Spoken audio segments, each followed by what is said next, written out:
Hey everyone, welcome to the Lake Michigan Angler Podcast. I'm Rob, this is Michael, and today we are here with Gabe Sullison of the Ultimate Salmon Derby. Welcome, Gabe. Pleasure to have you here. We're How's it going, excited. guys? It's going good. We're excited here. There's a big new event lake wide that we're gonna dive into here in a little bit on the podcast. But before we do that, we kind of want to talk about you and your background on salmon fishing here on the Great Lakes, Lake Michigan, and all of that, and then we'll tie it into how you came up with this incredible new tournament that it honestly for at least for us it kind of came out of nowhere, and we're looking at it, it's like, holy crap, this is a huge deal. So can you give us a little background into yourself and your salmon fishing here on the lake?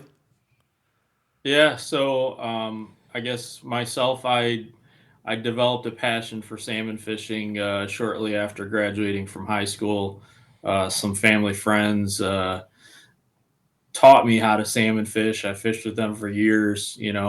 Fished out of Manistee, slept on the deck of the boat every day of the summer. It felt like, and just really enjoyed salmon fishing. Um, I guess from there, in the I'd say early 2000s, started going over to Lake Ontario because I'm from the Detroit area. I live right off of Lake St. Clair. So went out to Lake Ontario, spent a good probably 10 plus years there, 10, 12 years there, fishing the tournaments out there. And there's a derby that went on over there. Really enjoyed it. We'd basically spend the weekends all summer long up there. Then during COVID, came back to uh, Lake Michigan because of issues crossing the border and you know just ready to. I was ready to come back. Yeah. So started fishing out of Ludington. I've been there ever since. Really enjoying it again. Enjoying the up north feel that you have up there. And as we went over to Ludington, I kept wishing that there was some sort of event for an everyday guy that you could fish whenever you had time. And I wanted something similar to the derbies that we were doing in Canada. So basically took what I liked out of a bunch of different derbies and put something together. Reached out to everyone that I knew in the industry, and basically put an event together. And here we have it: the Ultimate Salmon Derby and the Ultimate Walleye Derby. We're actually doing two events. Um, but that's how it came to fruition. I have a passion for fishing. I'm all about promoting the industry, and I'm an advocate for the industry and kids getting into it and families and everyone, and that's what how we put it together. That's yeah. It's pretty cool because just hearing that kind of quick rundown. Obviously, there's a lot more to that, but that in a lot of ways, that's kind of like how we ventured into doing our thing here locally with our event and stuff, which is, we wanted to add something to it. So that's really cool. A lot of it's born out of having a passion for what we do and wanted to see the sport grow and thrive. We have an amazing fishery here, and I'm sure on your side of things, which is actually you're the first guest we've had that's actually from the other side. So this is actually cool for us because we get to pick your brain on what's it like fishing on the east side of Lake Michigan, and you said I believe you said Ludington or Manistee. Where you at now? Yeah, Ludington. Ludington, and Yeah, that's a fishing big out of popular Ludington. port. Yeah, so like, could you share what it's like to fish out of Ludington and kind of like seasonally, how you guys fish up in the area? So Ludington has gotten. I'd say Ludington and Manistee have become known as salmon fishing ports, right? And Ludington gets a ton of traffic. Hmm. Um, Really, the fishing out of Ludington, I would say it's probably more structure fishing than what you guys do down there. It's we have actually a couple points within a decent driving distance of the port here.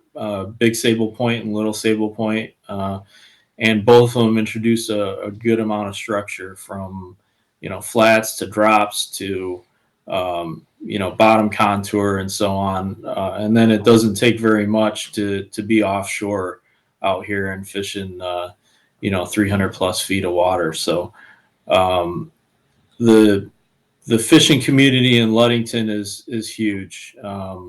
In the summertime, it's like a city when you pull out of the pier heads.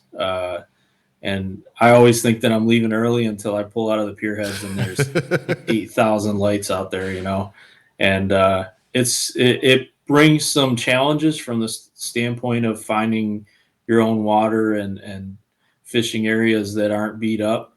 But at the same time, it draws a lot of fish. It draws a lot of baits.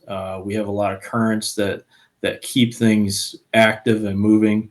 So it's definitely an interesting fishery. Water typically doesn't warm up like it does out by you guys, where you're forced to always go offshore in the summertime. Usually, there's things are pretty dynamic out there out of Ludington. So yeah, I had a buddy that went over there for the first time in that late August, early September timeframe, and he said the armada of boats he experienced was pretty incredible there. It seems to be very very popular place, and we always hear really cool things about it. So hopefully Rob and I can get a chance to go out there and get to experience it, because we hear a lot about it. I know you said that it's kind of unique over there, and that the currents, and it doesn't really warm up as much, or maybe like in the same way that we do over here. Is that because, well, one, I think we're further south than they are much further geographically, right? But what's the water like over there? We hear a lot about the water differences, where we tend to have like that greenish, water. And do you guys have more of that blue water over there, or? Yeah, the water's definitely a lot bluer over here. Even a lot of my comparisons are from Lake Ontario. Okay. And you know, if we do find green water out here, green water, usually it's a huge color break, and it's game on. For us, I feel like the water color and scum lines and all that are probably more subtle. But at the same time, uh, the fishery, the shallow fishery that happens early in the spring. We have some major rivers that pump out on our side of the lake, and it it draws in bait fish, it draws in kings and trout and everything Yeah.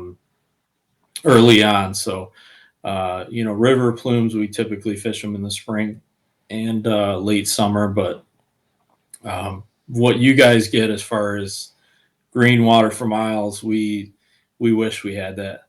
Yeah. And then as far as like the migration of fish on your side, kind of like, in our area, historically it's been May, although we were just talking, Rob and I, we're going to start to rethink that, because we're seeing fish last year and the year before. And we suspect this year again, showing up your cohos, before May. Right. So, for you guys, kind of like when do you start to see those fish show up in that spring period, and then throughout the year, kind of like what's that cycle like for you guys? I would typically say long weekend in May.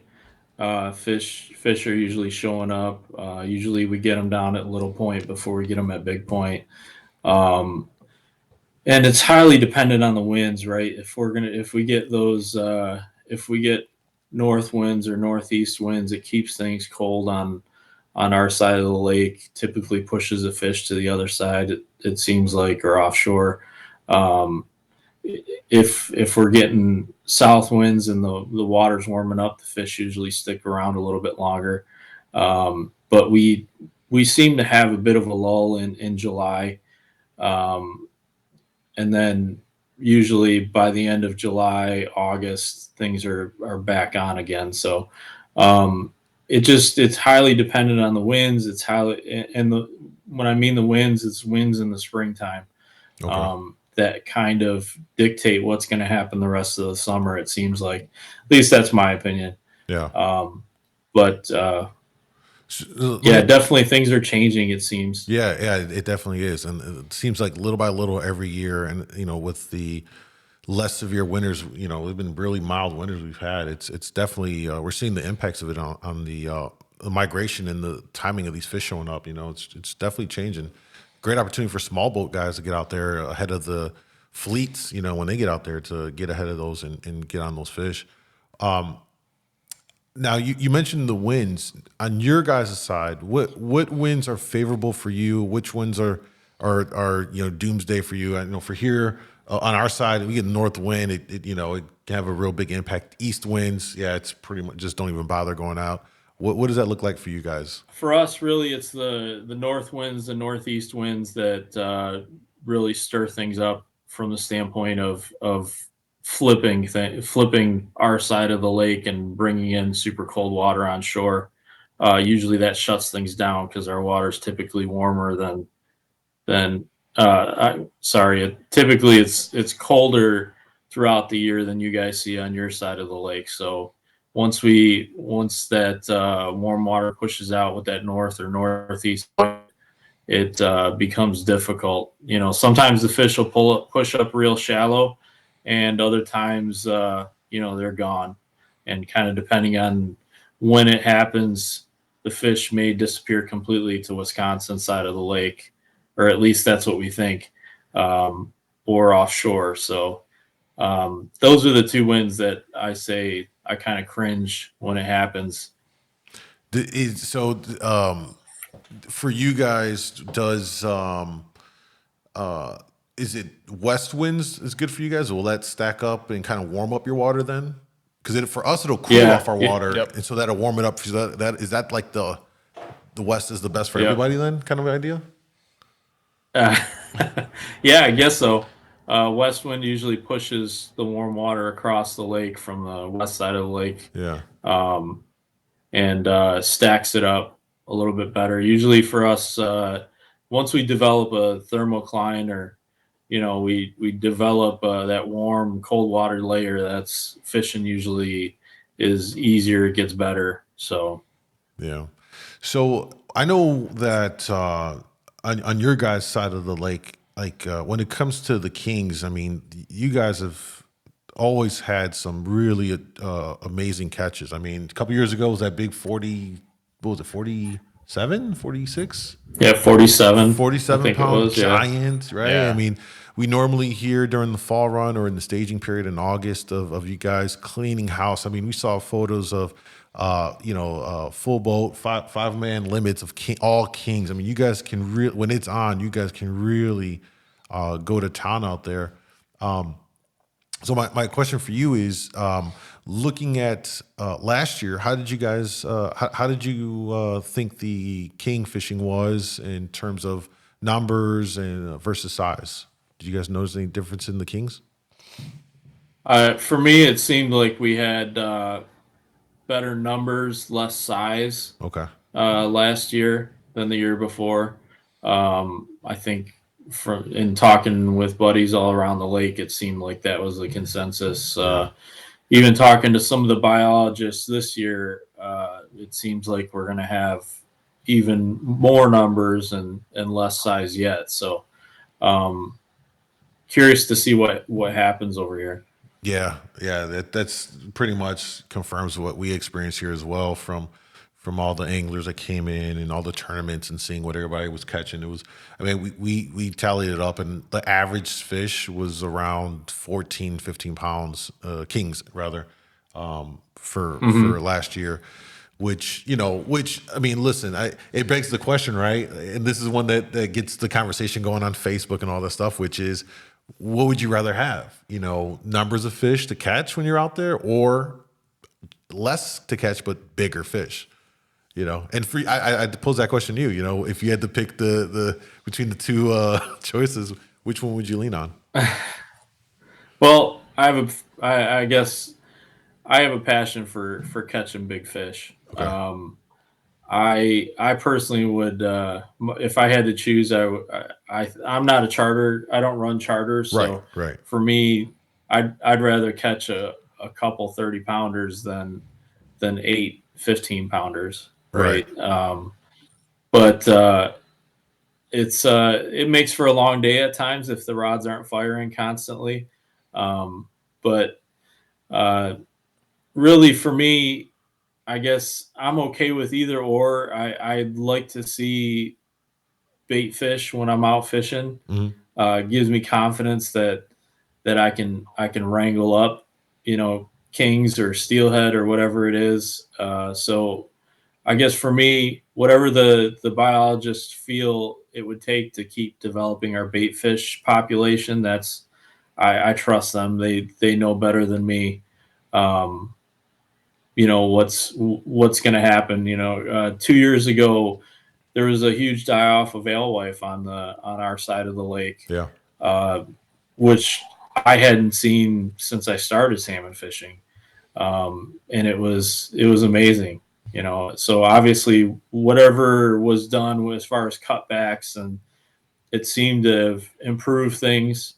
The kings are back. There was big kings, so Yeah. I think we're learning things. Is what I'm getting at. Yeah, no, I mean for sure. Yeah, I remember that too because I was on the water and I recorded a little video and I put it on Instagram and it kind of blew up, because we hadn't seen that. It was lake wide. We didn't see that in a long time, that to the point where they were washing up on the shoreline, So it gave us a good idea that the bait population was pretty healthy. A lot of year classes and it's been good because was it a year ago when we had those giant coho? I'm sure you guys had the giant coho. Was it 2 years ago now? Technically 2 years ago. Yeah, Remember that year? It was crazy. yeah. We typically don't get the big runs of cohos. At least I don't know. Part of it is probably just not targeting them. Mhm. It seems like, at least on my boat, we do a lot of targeting of kings, and that's they it seems like if you can get them, you're gonna pluck some kings. It really doesn't matter when it is, right? Yeah. So Let me ask you. Last year, when did you guys start getting into the kings versus when you normally get them? Because here we had them.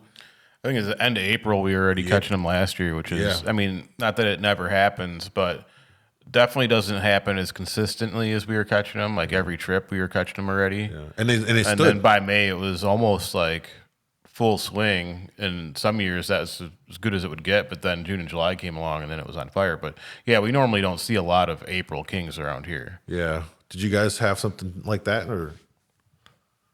not out of Ludington that I'm aware of. I know my boat went in mid-May, Okay. and I'd say long weekend things fired up. But by, let's say, the third week in June, things started getting quiet. We got a bunch of north blows. So I think you guys really had a good fishery in June Yeah. last year, Yeah. where ours fizzled out kind of quick. But at the same time, it's all about if we do get those random winds that blow back the warm water and make it happen again for us. So What do you what do you guys do in those periods where like you just explained those fish kind of fizzled off away for you? What do you do then? Are you guys going after lake trout? Is it just you're just not going out and just waiting until how do you play those tougher times? well, the lake trout populations really fizzled out also, Wow. off of Ludington. Used to, I know for years it supported the charter industry, you know, being able to go out and catch lake trout when the king populations weren't there. I know a lot of guys were running either way south or way offshore, to intercept, some of the offshore bite that typically happens all summer long. If you can find a good scum line out there, it's going to happen. So, Hmm. um, and I know guys were running way south to, to put on some. There was warm water that kind of hung around Muskegon all of last year, Hmm. and off of Little Point there, Little Point Sable. So a lot of guys were running from Ludington all the way down there to keep things going. Wow. Wow. Yeah, that's pretty. It sounds like it gets challenging at certain times over there for sure, huh? Yeah, I mean, if you're looking to fill a box, like if you're running a charter, you're looking to try to fill a box. It can be challenging, for sure. From the fuel perspective and running but for us being weekend anglers and going out for fun, it just we would target different water than we typically did, Hmm. when the temps are set up right. I love fishing shallow. I'll go poke around in shallow and see what's happening in there.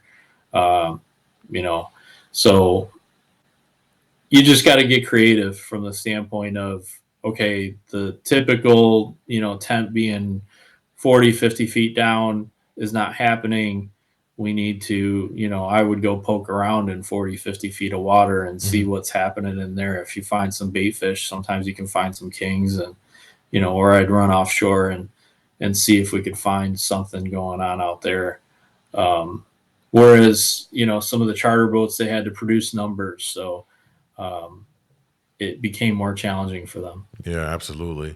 So let's talk about when you are fishing, right? Like, what do you? I guess run us down what a typical setup is for you.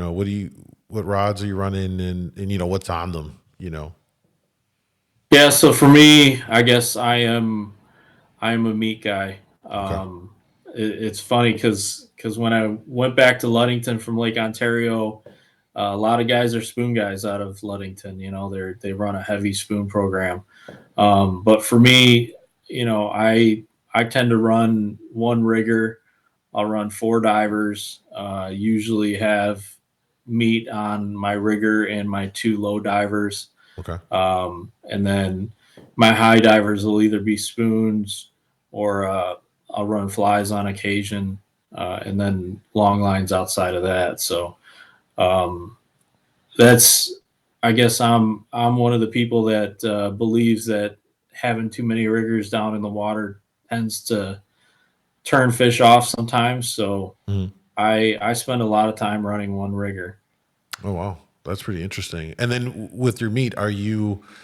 Because that's something that has been growing on our side. We know that it's been a much bigger thing on your side of the lake with anglers. How soon are you putting meat in the water, and then what does a meat setup typically look like for you in terms of like flasher size, generally color wise, stuff like that. Yeah, so typically when my surface temps end up in the 50s, I'm already starting to put meat Oh down. wow, okay, Um, my shoot, I like running my center rigger. I like running big flashers. That's almost always either a 11-inch back hold or a big Dreamweaver paddle or like an Okie Kingfisher down my center rigger. okay, Uh, my two divers, most of the year, I have either 8 or 10-inch spin doctors on them. And then usually I'll run eights on my high divers if I'm running flashers on those. But, a lot of, for me, if it's green or white, I like it. So, yeah, that my center rigger has a white flasher on it probably 50% of the time I'm fishing. Um, if the water's super clear, and it's high sun and flat, I'll switch out to chromes. I'll run my leaders out further, and that's just my program. I mean, when we fished Lake Ontario, it was only allowed you were only allowed two rods per person, so I learned how to fish a leaner spread, and it seems to work for me. I guess I I like having less under the boat and more outside away from the boat. yeah. No, and you kind of saying from the jump that you're specifically looking for bigger fish. It makes sense to streamline the presentation and really focus on that handful of rods. To dial that into that point, and especially when you're running meat, you have to be very detailed in that thing. You got to make sure it's turning right. There's a lot more. It's not as forgiving as just throwing a spoon out there. In other words, there's a little bit more effort that goes into to doing all that stuff, and it's really cool to kind of, um, hear that and going in and all that stuff. Um, Yeah, you really got to take your time when you're setting, your meat rigs out, and making sure that the bait head's turning like it should be. That we trim almost every strip of meat to make sure that there's no, you know, that it fits in the head properly, that Mhm. it's the right length. That's kind of some of the details that I really work at. If a meat strip gets hit by a fish and it scars up the fillet, the meat side of the fillet, I I typically pitch it. I know it's not going to roll the same as a full strip of meat. When the bite's on, it doesn't really matter, but when you're fighting to get a bite in the middle of the day, I feel like everything's got to be dialed in and running right. And if something's bothering me that I think it might not be running right, we'll pop the rod and check it and send it back out again. So there's a lot that could go wrong with running meat typically, but I know it produces big fish.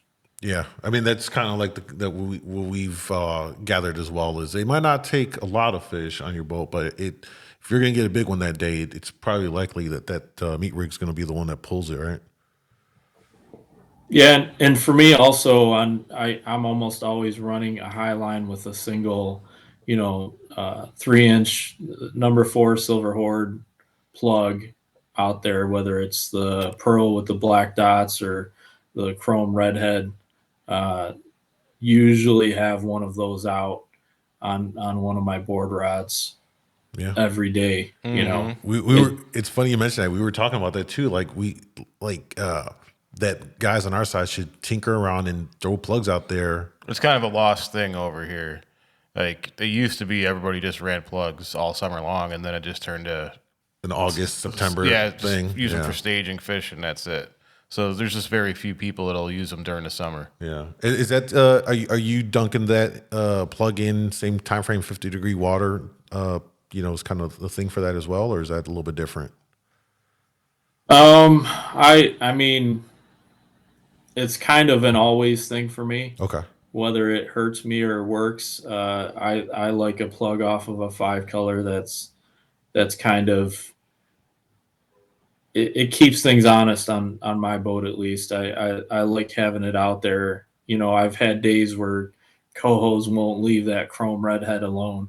And then we've had days where big kings just are destroying that little pearl black dot plug all day long. So it just one more confidence bait, let's say that I like to run, Hmm. and I hardly ever take it off. So Yeah, that's something that it's something that I wanted to dabble in more outside of that normal August September time frame for myself this year, and so the five color, you're like, hey, Gabe, I'm gonna let you know this year. I'll reach out to you, like, hey, Gabe, let you know how that redhead, the chrome is doing on that five color, in the starting here real soon. yeah, And you know what, either a three or a five. or three or five, That's yeah. kind of yeah, And yeah. For me, I mean, I've had steelhead hit it. I've had it seems like it's something a little bit different than the rest of the spread. If you're running spoons on your long lines, it's just one rod that is a little bit different. yeah, You'll get some aggressive strikes on it. You get the fish out there with anger management issues, and that's the one that's going to hit it. it's funny you mentioned it. That's exactly what I was going to say. Is for whatever reason, plugs generate some of the most vicious hits on your, versus a spoon versus a meat, whatever. They'll get hit, but something about those plugs, they steamroll those things. And I mean, that rod gets bent over. It's a blast. If you're not running plugs, folks, you're doing yourself to get a, we try and tell people all the time, it doesn't hurt, especially if you're a weekend angler. It's not like you're a charter where you have to produce for your clients. But if you're a weekend angler, recreational angler, take a rod and dedicate one rod on your boat to experiment with different stuff. Try a meat rig, try a plug, try whatever it may be that you haven't ventured in yet, to build confidence in it, to get to dial it in the presentation, and then add that to your arsenal. Yep. I think it's a great thing to do, and super cool to hear that for you, I mean, you're running meat early, you're running plugs early, and maybe that's something that folks as are listening will give it a shot as well. Gabe, let's talk about this salmon derby a little bit more in detail, though, because this is when I tell you this is pretty incredible here in terms of the prizing and the involvement. This being a lake-wide event, kind of walk me through the process in what it has taken you to pull this off, because I know we've had these calls, right, reaching out to people to make it right, and we're people literally asking us how you did it, like how are you? yeah. But I'm sure it took tons of effort. But what was ground one for you, and kind of in the process, and to pull this off, like. Yeah, the first thing I really looked at was how many people are really fishing the Great Lakes, and I reached out to I reached out to the DNR, I reached out to different charter boats. I reached out. I gathered as much data as I could to try and figure out how big we could make this event. How many people are actually out there fishing, and the thing I quickly came to realize was that the people fishing in the lake, most of them are your weekend anglers, like myself, or they're fishing, a couple times a month during the summer, or they it's your average fishermen are represent the big part of the fishery. Right. The charter boats do take a lot of people out, for sure. But I think the bulk of the people that I felt would participate in a derby like this, something that wasn't a lot of money to get in, you could fish anytime you wanted, wasn't weather dependent. I feel like that's the weekend anglers, the families, the just the average Joes. So Yeah. I tried to put some numbers together as far as how many people are actually fishing Lake Michigan and Lake Huron, and I estimated at how big we could build this thing. And I knew that the fishery moves throughout the season. Early on, the southern part of the lake gets a good batch of kings, and then the kings typically will cross the lake to the Wisconsin side. They'll come back to the Michigan side again. So I wanted to make sure that the duration of the derby could catch both sides of the lake. And then I also found out that there was fisheries that really people didn't talk about, like the northeast corner of Michigan in Lake Huron.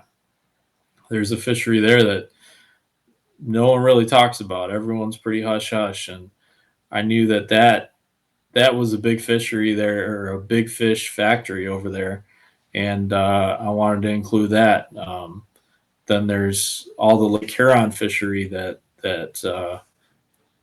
I guess I'm close to Lake Huron myself personally, and I spring fished out of Lake Huron quite a bit, and I know there's an Atlantic fishery that developed out of there. So really, I just looked at everything around and figured out kind of the duration, and then started putting together what I would like as a prize if I were fishing it. Unfortunately, now that I put it together, I'm not allowed to fish it. But, that's how it goes, right? You put all the effort.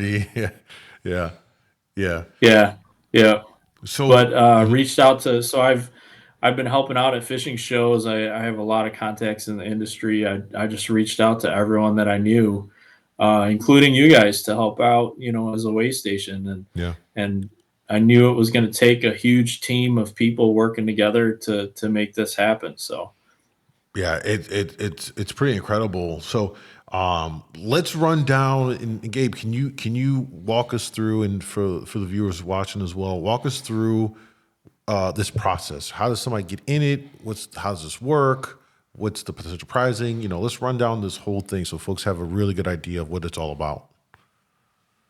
Yep. So to get in it, you just simply have to go to our website, www.theultimatesalmonderby.com. jump on the website. We got rules, we got weigh stations, we have everything you'll need to understand how the Derby works and what you're allowed to do, what you're not allowed to do. But basically, buy your ticket. You can buy a daily ticket, an individual ticket, a family ticket, or a boat ticket. And what those are, the tickets, you have to buy them 48 hours in advance prior to fishing. We're trying to give a break for families. Up to a family of 5 can fish for $300. And then we have a boat ticket where anyone that steps foot on the boat is covered by the ticket. So you don't need an individual ticket at that point. But basically, you go out, buy a ticket. 48 hours later, you can go out fishing. You catch a big fish, bring it into one of our weigh stations. There's weigh stations on both sides of Lake Michigan. There's weigh stations on Lake Huron.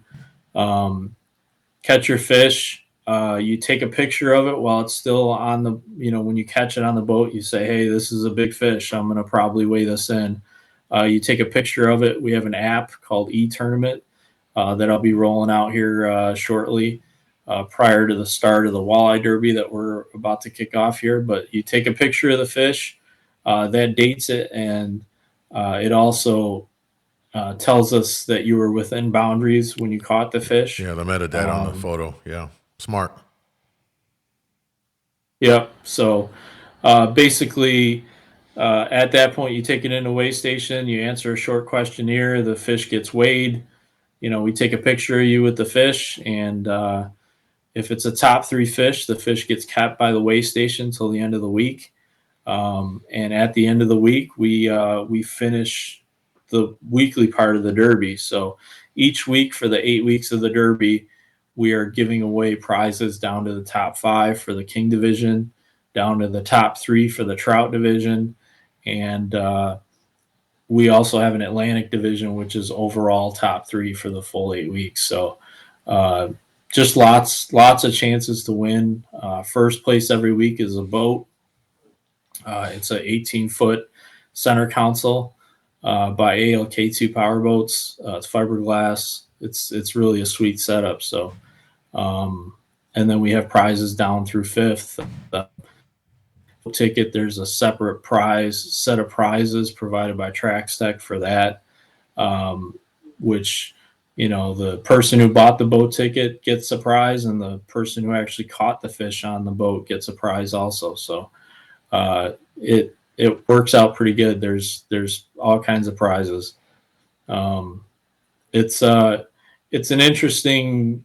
I feel it's an interesting arrangement where it resets every week. It gives multiple people chances to win, and it gives multiple ports an opportunity to, if the big fish are in your port for a couple weeks, then you got a good chance at placing in those couple weeks, and maybe your fish don't get to that 30-pound range. Your big fish are in the mid 20s, but that's enough to win. Depending on weather, depending on it makes it interesting.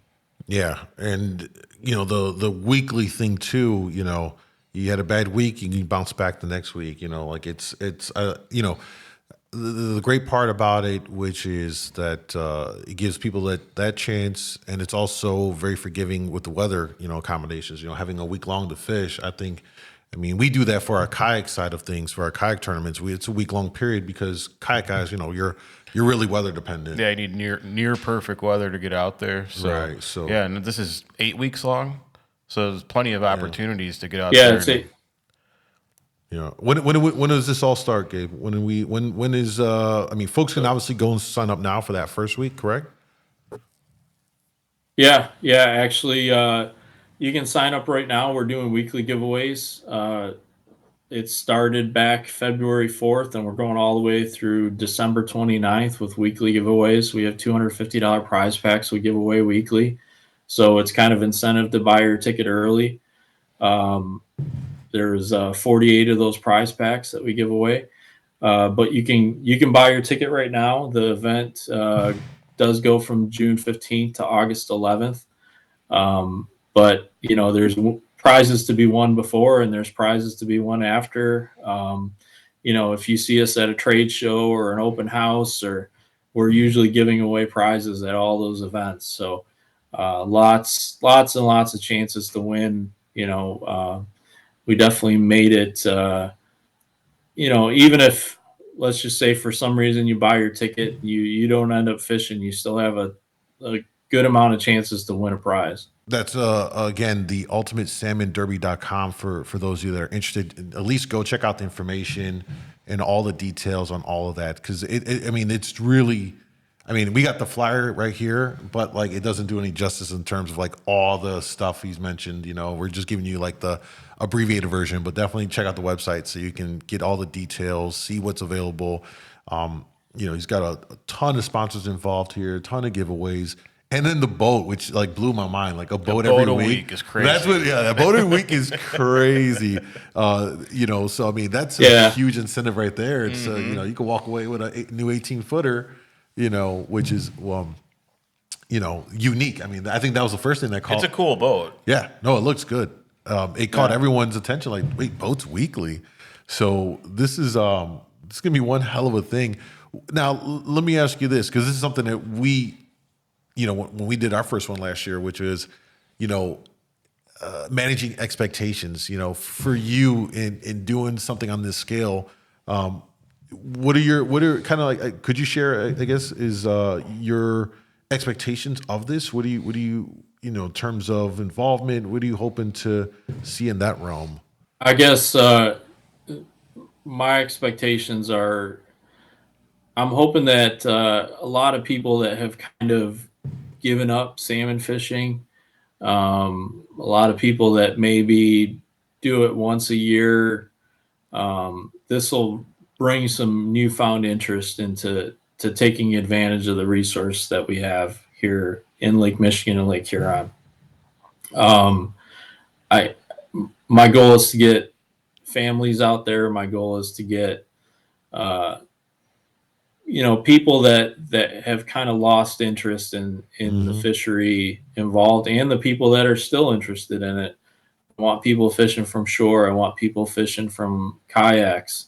Everyone's welcome. Everyone has a good chance of winning.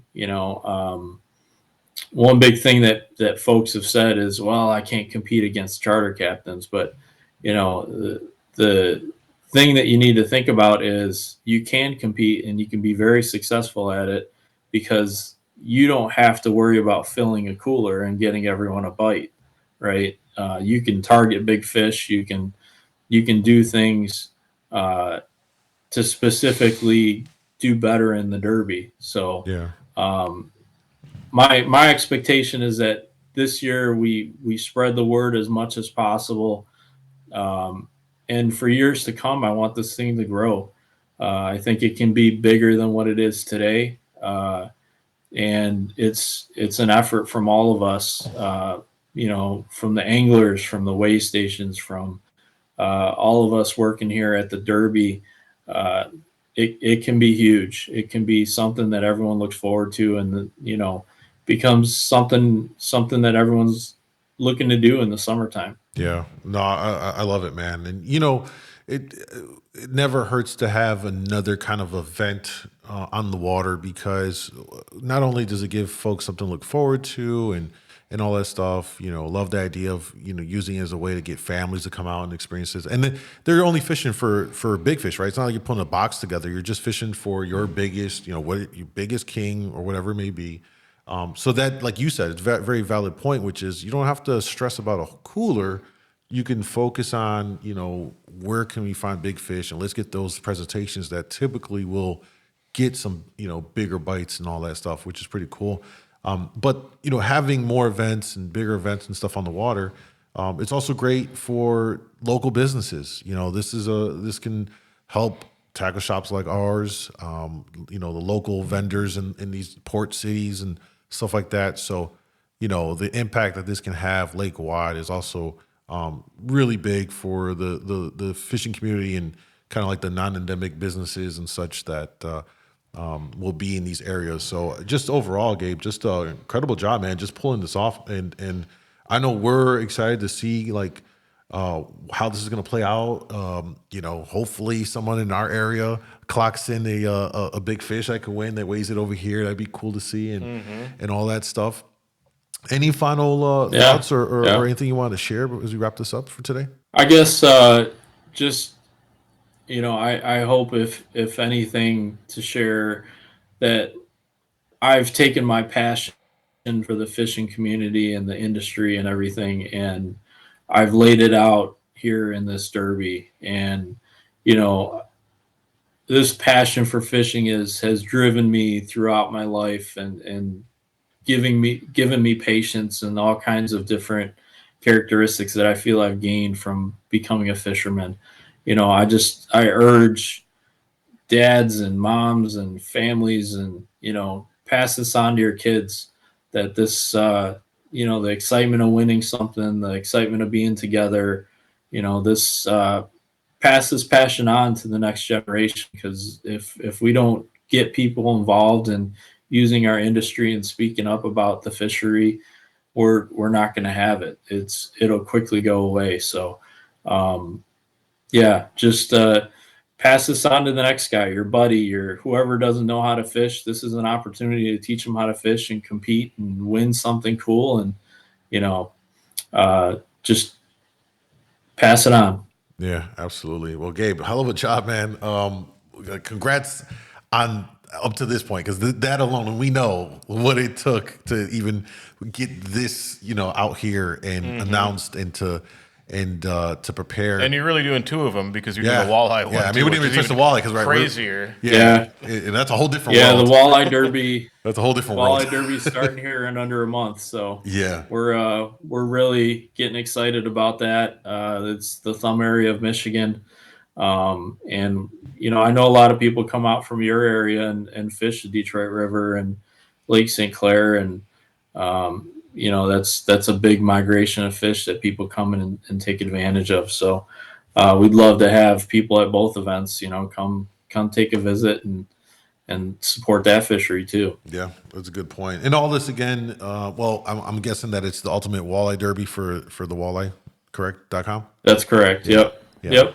So you guys got options: salmon, or you want to do your walleye.